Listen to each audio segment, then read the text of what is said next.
nakadaan dito eh. So, ayan. Ayun na yung Makoys. Ito pala. Kasi matagal na kaming, eto. Matagal na rin kaming dumadaan dito sa East West. At alam kong meron ng daan galing Balubad.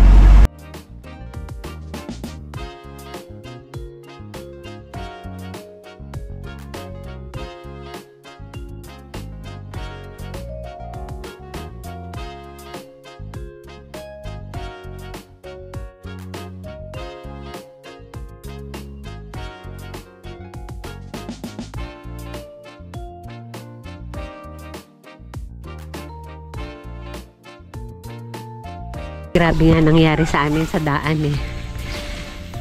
Malapit na. Pero mabuti na lang, nasa silang na at malapit na sa amin. Nanglaglag yung aming ilang sako ng ipa.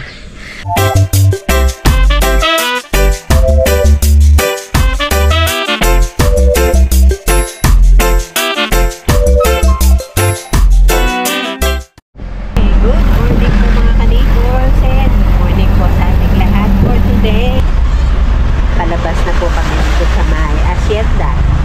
Papunta po ng Indang.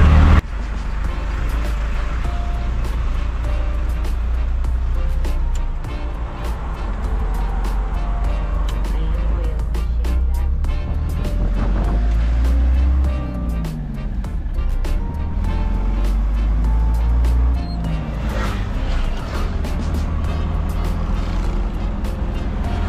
Bale, dito kami dadaan sa Balubad 2nd mile kasi napaka-traffic dito sa regular sa Aguinaldo Highway.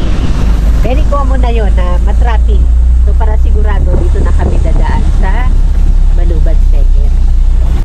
Ayan, pasok muna kami ng gasoline station. Biglang pagpasok namin ng Balubad, nag-warning yung aming gas. So ito kami sa Shell ngayon, magpapa-diesel muna kami.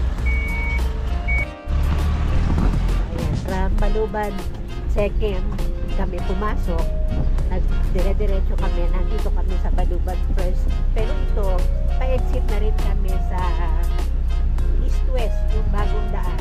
Doon kami lalabas na yun, from Balubad 1st to East-West naman. Tapos dire-diretso na kami papunta ng Indang.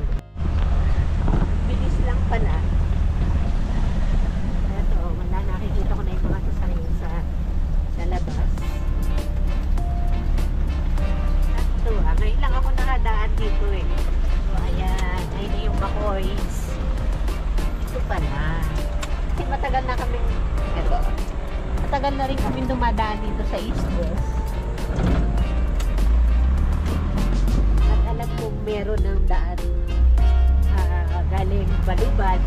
Pero first time namin dumaan ngayon. Naiiwas nga dun sa traffic doon sa Aguinaldo Highway.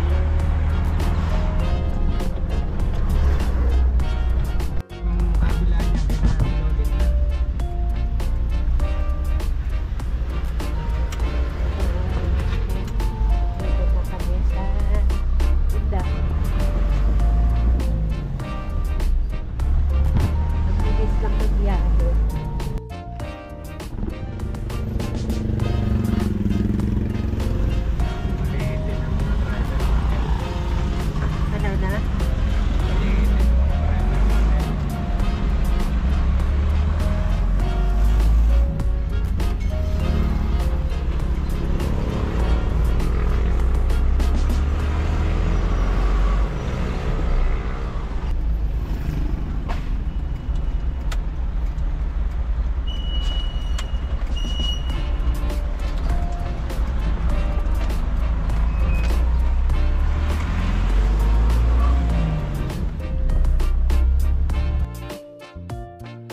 Indang, Cavite. Bale, kukuha kami ng ipa na gagamitin namin sa halamanan. Ang mabuti kasi dito sa ipa dito, since meron na nga pong chicken manure, meron na kaming fertilizer.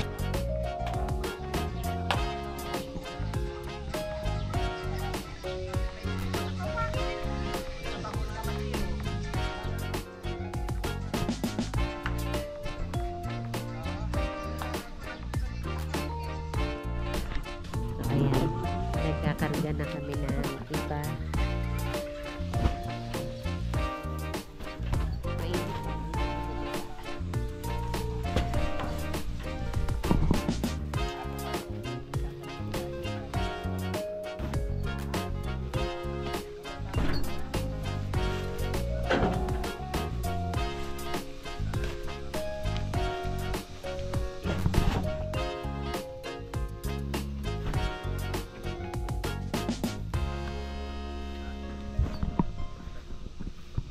Kailan uli kayo magkakamanok? Kailan uli kayo magkakamanok? Oh.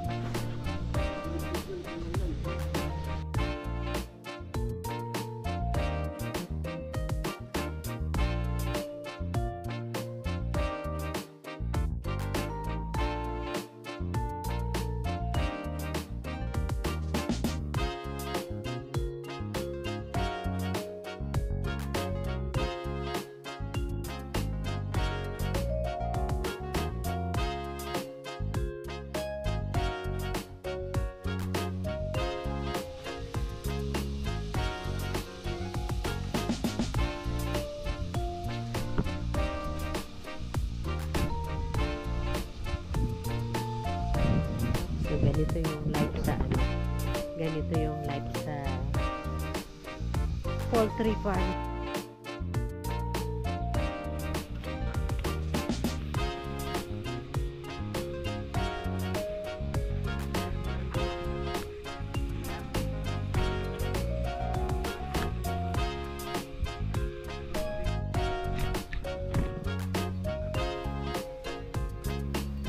Medyo madali lang siyang ikarga kasi nakasako naman. Tsaka dry na, tuyo na kaya medyo magaan.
Ito na kami sa bahay. Nag-start na ng pag-unload ng ipa. Labas na naman. Ayan ang aking honey my love. Mabuti meron kami nakatulong sa pagbababa. Si Kuyang. Oh, grabe nga nangyari sa amin sa daan eh. Malapit na. Pero mabuti na lang, nasa silang na at malapit na sa amin. Nang laglag yung aming ilang sako ng ipa. Mabuti na lang, hindi masyadong marami yung sasakyan doon sa lugar.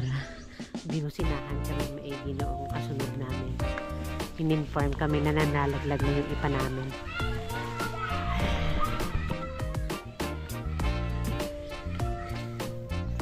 Ayan ang stock.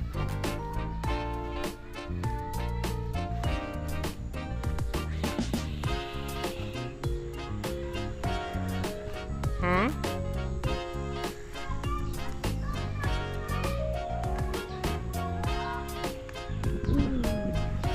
Mabuti hindi masyado mainit.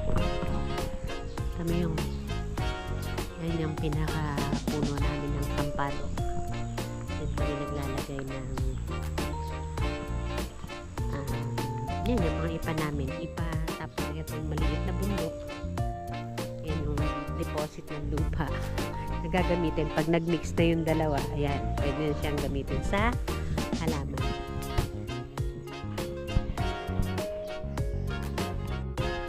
So, okay, ayan po mga ka-neighbors at naipakita ko sa inyo yung naging adventure naming mag-asawa ngayong araw. Medyo kakaiba dahil ngayon nyo lang uli nakita after 4 years. Kumbaga ngayon lang po uli na ulit. So, yan na lang po for today at sana po ay nagustuhan nyo ang aming content for today, lalo na doon sa mga naghahalaman na nakaka-relate sa amin. So, yan na lang po at salamat po sa inyong panunood.